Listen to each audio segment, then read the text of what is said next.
귀한 찬양 감사합니다. 우리 새해 첫 주 예배인데 우리 옆에 분에게 이렇게 축복을 할까요? 시대를 이끄는 사람 되시기 바랍니다.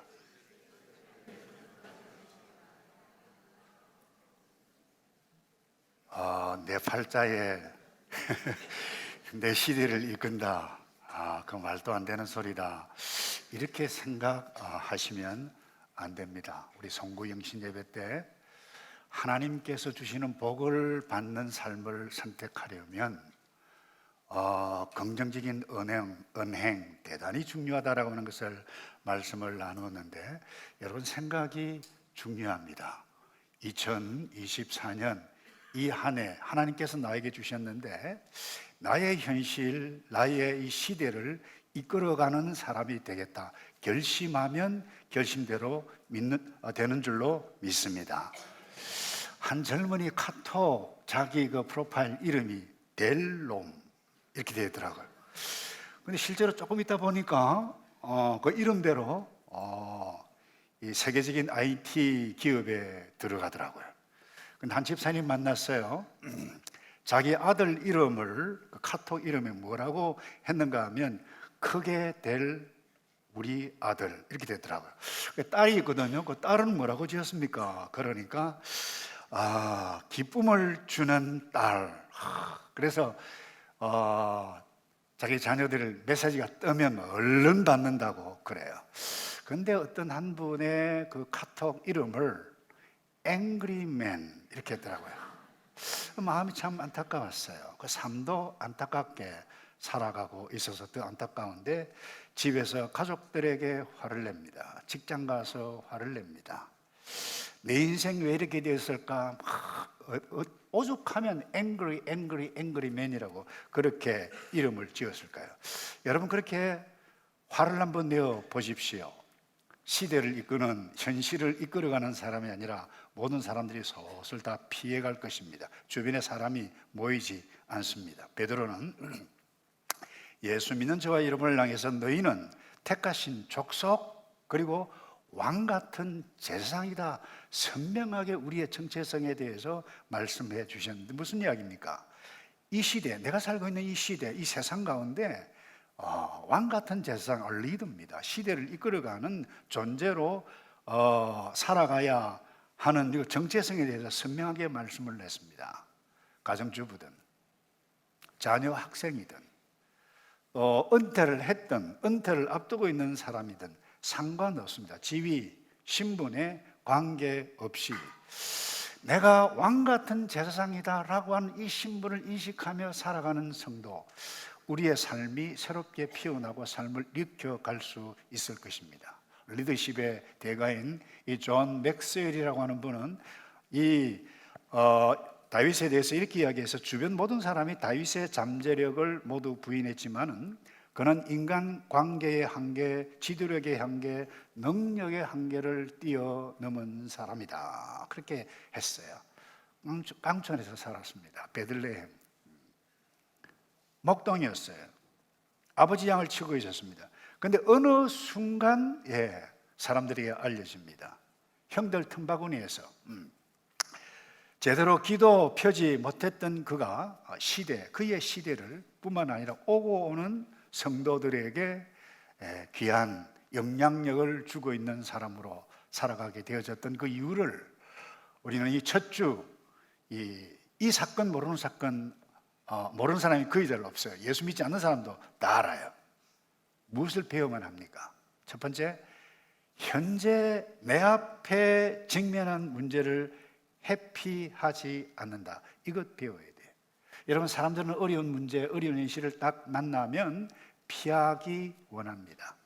그런데 시대를 이끄는 사람은 달라요. 현실을 이끌어가고 현실을 일으키는 사람은 생각이 달라요.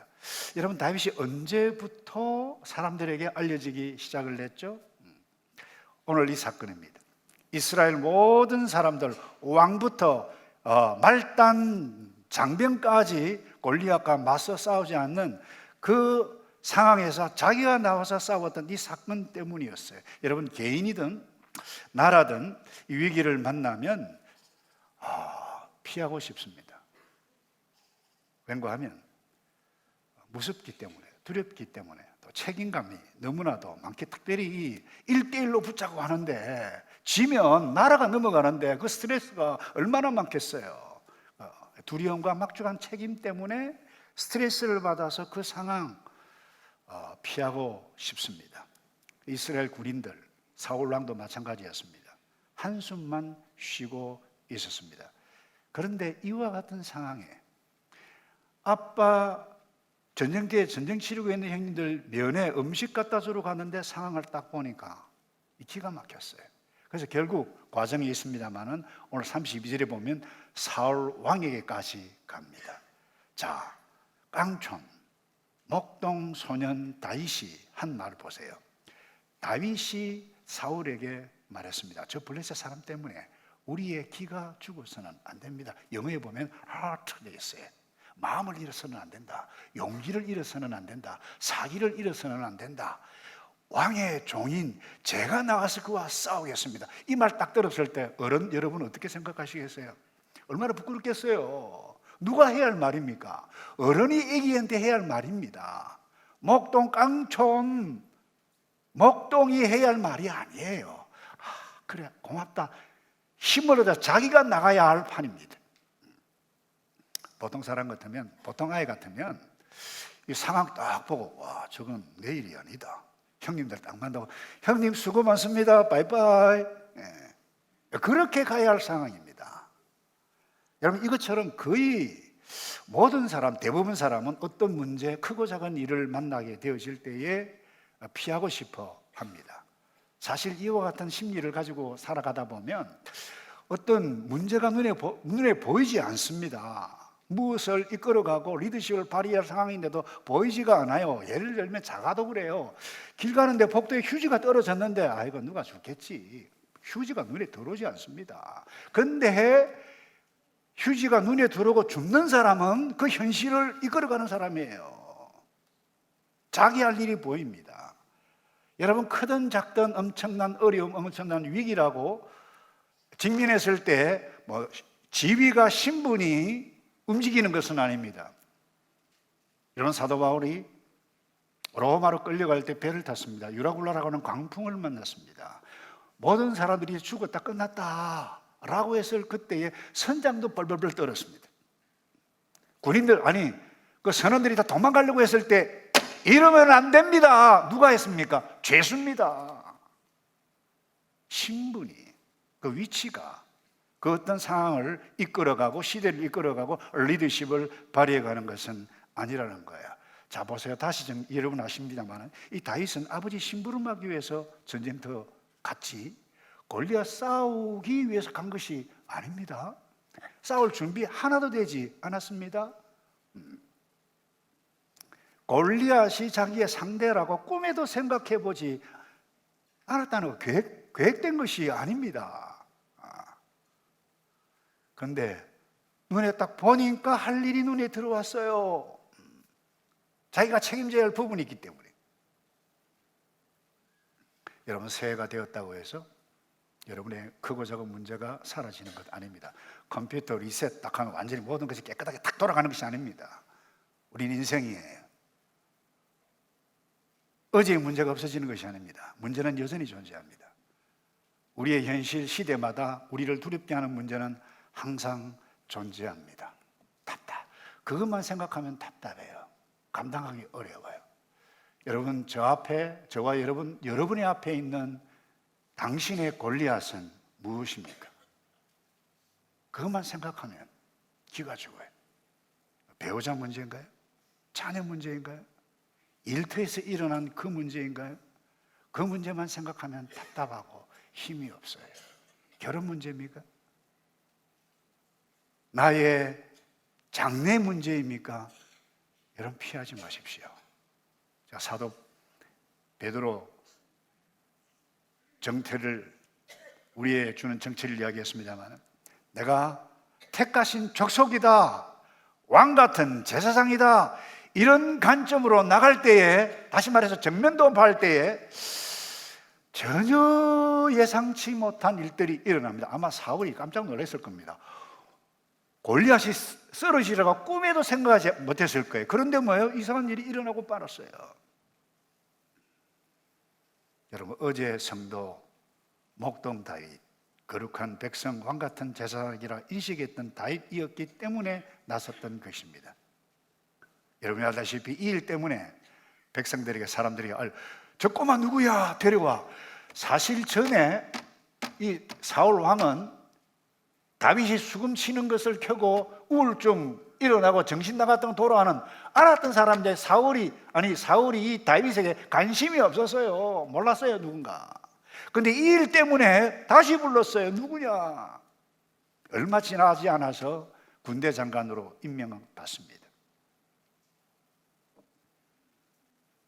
여러분, 자신의 삶을 일으키고 자기 시대의 현실을 이끌기 시작한 것은 어디에서 나타납니까? 내 앞에 주어진 현실, 문제, 크든 작든 그와 같은 것을 회피하지 않고 성도의 입장에서 나아갔을 때. 그래서 여러분, 인생을 세우고 일으키는 것은 멀리 있지 않습니다. 자기 안에서부터 시작합니다. 내가 누구냐? 우리가 직면한 골리앗과 같은 감당하기 힘든 문제는, 내가 성도로 나가게 되실 때에 하나님께서 나의 현실, 나의 시대를 이끌어가는 사람으로, 이끌어가는 하나의 보석으로 생각하시기를 주님의 이름으로 축복합니다. 두 번째요, 여러분, 무엇이 다윗을 이렇게 움직였다고, 이 목동 다윗을 움직였다고 생각하십니까? 한번 생각해 보신 적 있습니까? 생각해 보셔야 돼요. 그를 움직이는 것이 있었습니다.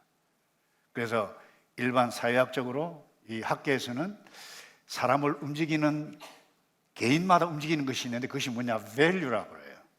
특별히 core value. 대부분 사람들은 5가지 core value 이상 넘어가지 않는다고 그래요. 참, 여러분, 이 다윗을 움직이게 했던, 그 삶을 움직이게 했던 core value, 그 가치가 무엇이었습니까? 보통 사람들은 무엇에 의해서 움직이죠? 잘 모르십니까? 그렇죠. 아주 돈 되겠네 하면 다른 사람 움직이기 전에 먼저 움직입니다. 내가 미래에 무엇이 유익이 오겠다라고 하면 움직이기 시작합니다. 이력서를 넣습니다. 사람을 만납니다. 내게 유익이 된다. 나의 행복한 미래에 도움이 된다. 움직입니다. 다윗이 이런 것 때문에 움직였죠. 저 골리앗 없애면 내가 떠겠네. 예루살렘 사람들로부터 사울은 천천히요, 다윗은 만만히로다, 군대 장관 되겠네, 왕의 사이 되겠네, 통일왕국 이루겠네. 여러분, 이거 생각하고 움직였습니까? 천만의 말씀입니다. 이 어린 목동 다윗 움직이게 한 것은 다름 아닌 자기가 섬기고 있는 하나님 때문이었어요. 근데 웬 놈이 나와가지고 키는컨대 이스라엘 군대, 하나님의 군대를 모욕하는 거예요. 그것 보고 열받았어요. 그것도요, 이 골리앗이 이스라엘 진영을 향해서, 군대를 향해서 나와 1대1로 붙자, 그것으로 성패 가늠하자, 하루 이틀 동안이 아니었습니다. 집에 돌아가서 성경을 다시 읽어보십시오. 40일 동안이나 그 진영 앞에 나와 붙자, 끝내자. 그런데 온갖 못된 욕을 다 합니다. 하나님의 이름을. 그러면서 이와 같은 광경을 보았던 다윗이 이 사태 파악하기 위해서 군인들과 이야기를 하고 있는 것을 누가 봅니까? 이 다윗의 큰형 엘리압이 봅니다. 그리고는 화를 냅니다. 화를 낼 정도로 나무라죠. 너 들에 있는 양은 어쩌자고 여기에 왔느냐? 너 지금 전쟁터 구경하러 왔느냐? 전쟁이 장난인 줄 아느냐 지금? 거기 17장 28절에 있습니다. 들에 있는 양들을 누구에게 맡기고 여기 왔느냐? 전쟁 구경하러 왔느냐? 라고 했을 때 다윗이 했던 말이 무엇입니까? 내 어찌 이유가 없습니까? 그랬어요. 하나님의 이름이 모독을 당하는데.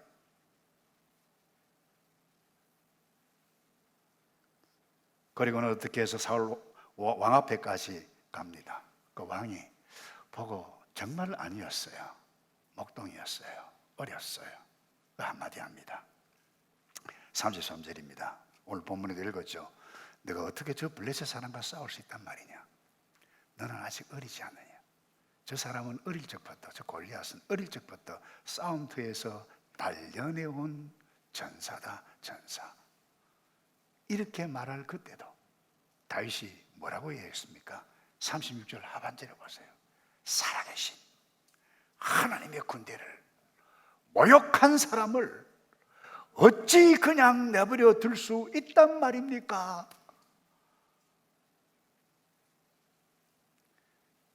다윗을 움직이는 삶의 핵심가치, 자기의 미래도 아니었어요. 돈도 아니었어요. 권력도 아니었어요. 딱 하나였어요. 하나님의 이름이었어요. 하나님의 영광이었어요. 여러분을 움직이는 삶에 여러분을 움직이는 것이 무엇입니까? 자, 보십시다. 이게 사울 왕, 형님들, 장정들, 군인들 다 하나님을 믿던 언약의 백성들이었어요. 근데 왜 그대로 움직이지 않았습니까? 어떻게 보면 오늘날로 명목상 그리스도인, 예수를 믿어도 나의 복을 위해서, 나의 행복을 위해서 다를 바가 없어요.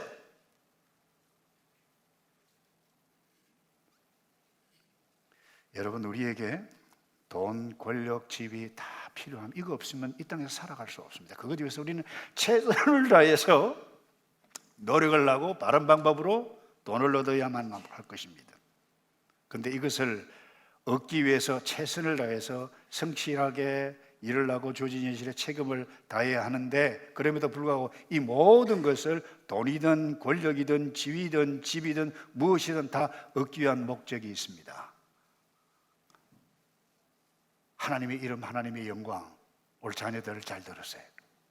여러분들이 공부할 때, 직장을 선택할 때도 무엇을 하더라도 내가 하나님의 백성이다, 왕 같은 제사장이다, 하나님의 이름을 생각하고 움직일 그때에 나의 현실을 움직이고 시대를 일으켜가는, 움직이는 사람으로 살아갈 수 있습니다. 예수님께서 자기를 따르는 제자들에게 너희들이 세상 사람과 다르다, 꼭 붙잡아야 할, 오고 오는 성도 제자들에게 가르쳐야 할 핵심 가치를 주셨어요. 그것이 마태복음 6장입니다. 31절에 이렇게 나옵니다. 그러므로 무엇을 먹을까, 마실까, 입을까 걱정하지 마라. 이 모든 것 이방 사람들이나 추구하는 것이다. 자, 그런데 하늘에 계신 너희 아버지께서는 너희에게 이런 것 필요하다는 것 아신다는 거예요.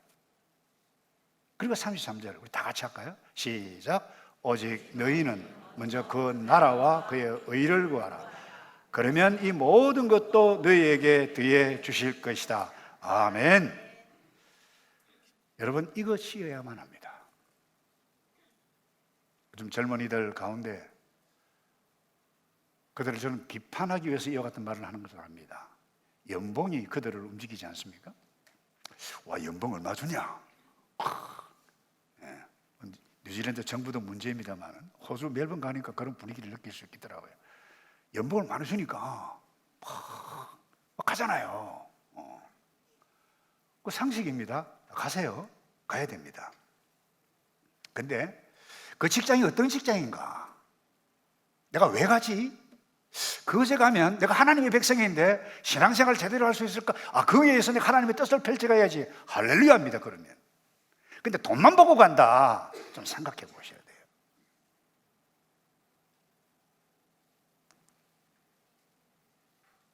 적어도 성도라고 하면 이 돈 되는데 내가 해도 될까 안 될까 한번 좀 생각해 보셔야 돼요. 저는 잊을 수 없는 장모님 소천하셨어요.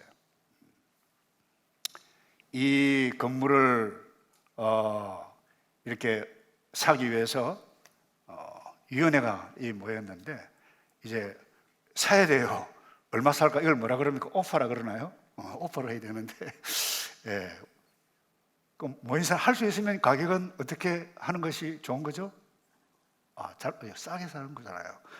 그래서 대부분 사람들이 싸게 하고 후려치고 그다음에 협상해서 적당한 가격 하는데 뭔가 그 말을 듣는데 제가 언해피해요. 그렇다고 해서 목사가 그러면 안 됩니다. 대놓고 저 잘 못합니다. 그런 부분에 있어서는. 근데 이 장로님이 제가 한 말씀 올려도 되겠습니까? 적어도 교회는 이래서는 안 됩니다. 그러더라고요. 성도들이 모여서 예배를 드리는 처소를 마련하는데 줄 돈 줘야 됩니다. 이 파는 주인도 생각해야 되지 않겠습니까? 감동되더라고요. 감동되더라고요. 그런 귀한 분들의 뜻에 의해서 하늘이 교회가 여기까지 왔어요. 여러분, 우리는 성도예요. 하나님의 이름, 교회의 이름, 하나님의 군대를 생각할 수 있어야 한다고 생각해요. 그래서 제가 지난주에 한국에 있는 일간지를 읽는데 이 이름이 희한해요. 새벽기도 교회봉사 밑밥이었다. 이게 뭔가 읽었어요. 제가 충격받아 울고 싶었어요. 뭔가 하면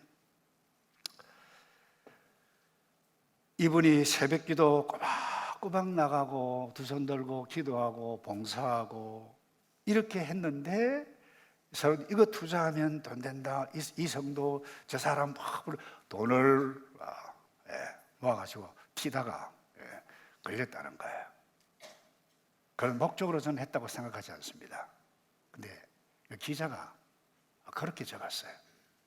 미디어가. 그 신문 기사를 읽는 사람들이 이 교회 다녀도 다 소양급 다 똑같다, 더하네, 이와 같은 인식을 갖도록 글을 썼어요. 그 기자, 그 기사 제가 비난할 마음 추호도 없습니다. 우리를 돌아보자는 거예요. 과연 나를 움직이는 것이 무엇인가? 우리 목동 다윗은 달랐습니다. 다윗을 움직이게 하는 것은 그의 미래도 아니었습니다. 현실에 내가 할 일 보고 하나님의 이름이 모독을 당한다라고 하면 내가 무엇이라도 해야 되지 않겠는가? 그 왕 앞에 가서 왕이여, 기가 죽어서는 안 됩니다. 왕의 종이 나가서 제가 싸우겠습니다. 여러분, 새해가 되었지만 열받는 일이, 화나는 일이, 걱정되는 일이, 답답한 일이 없어지는 것 아닙니다. 사라지지 않습니다. 우리가 살아가야 할 이 사회도 마찬가지입니다. 왜 이렇게 복잡합니까? 다른 것 없습니다. 성도가 붙잡아야 할, 오고 오는 사람들이 붙잡아야 하나님의 창조 질서, 이 원칙, 이 가치를 무시하다 보면, 그런데 오늘날 대부분 사람들의 자격에 있어서 원칙과 기준이 무엇입니까? 나의 행복이고 나의 감정이고 나의 욕심이에요. 이것조차 행하다 보니까 문제가 나타나는 거예요. 불행이 일어나는 것입니다. 그러다 보니까 골리앗을 다 쫓아가는 거예요. 와, 크네, 좋네, 크네. 어느 순간에 골리앗의 창이 저와 여러분의 심장을 찌르고 피를 흘리면서 죽어가고 있는 모습일지도 모르는 것입니다. 여러분, 우리의 인생 오늘 찬양 참 감사한데 영원하신 그 하나님, 내가 송축하겠다. 어떤 일들을 만날지라도 또다시 주님을 찬양하겠다. 우리의 생을 가치 있게 살기 위해서 그분의 뜻 생각하며 나아가는 데 있다라고 하는 것. 마지막으로요, 여러분, 다윗이 골리앗을 어떻게 무너뜨렸죠? 물매. 학생들은 잘 모를 거예요. 쉽게 이야기하면 이래요. 제가 물매를 이스라엘 가서 사가지고 왔는데 찾아보니까 이스라엘 몇 번 가가지고 어디 갔는지 어디 있는지 모르겠더라고요. 가족에 물매였고 줄이 이렇게 있어요. 돌을 거기 넣고 나오죠.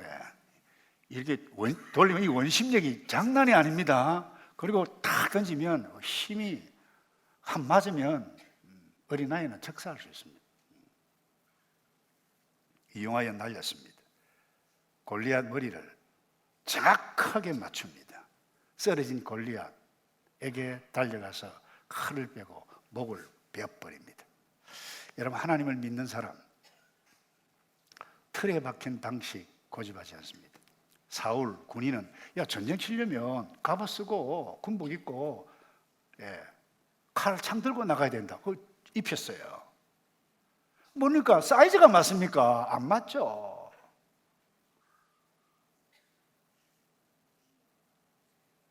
아마 보통 사람 같으면 저 친구 끝났다. 왜? 투구도 안 썼는데, 갑옷도 없는데, 창도 없는데, 칼도 없는데 끝났다. 근데 다윗은 하나님을 의지했기 때문에 오늘 본문 읽었잖아요. 사자, 곰 때려 잡아가면 가서 때려 눕혔다 그랬어요. 돌로 막대기로. 자기가 잘하고 있는 그것, 그 기술이에요. 그 은사예요. 자기가 연습했지만 하나님께서 내게 주신 은사라고 생각해, 기술이라 생각해서 잘할 수 있는 것, 그것 가지고 하나님을 믿으며 하나님을 의지하며 나아갔습니다. 오해하시면 곤란합니다. 다윗이 내가 아버지 양 들에서 칠 때에 이 돌팔매질로 사자 죽이고 곰 이겨냈습니다. 여기에 방점을 찍으면 곤란합니다. 다윗이 말한 것이 강조점이 거기에 있지 않았습니다. 뭐라고 했습니까?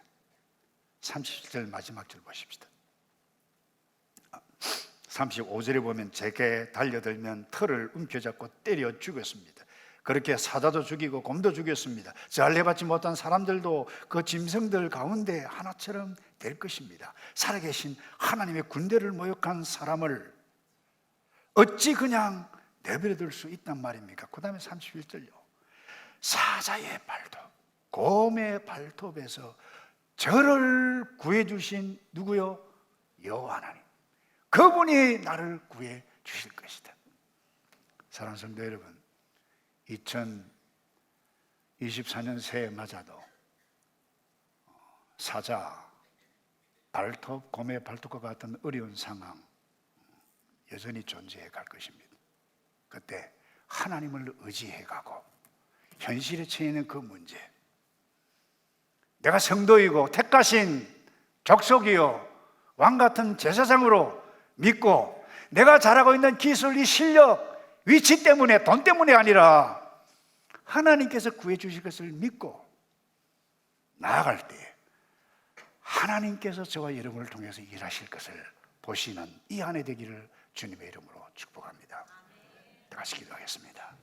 하나님, 여전히 어려운 새해 될 것입니다. 나는 상황 보지 않고 세상 모든 사람들은 세상 쫓아 갈지라도, 세상 대부분 예수 믿는 사람이란다 할지라도 흔들리지만 나는 오직 하나님을 믿고 흔들리지 아니하고 믿음을 가지고 하나님의 영광, 하나님의 이름, 아니 나를 구원하신 그 하나님 너무 감사해서 그분을 예배해가고 그분이 나에게 맡겨진 이 현실을 이끌어가는 사람이 되겠다고 결심하며 그렇게 살아가는 여기에 모여있는 모든 주의 백성 될 수 있도록 두 손 들어 축복해 주시옵소서. 예수 그리스도의 이름으로 감사하며 기도하옵나이다. 아멘.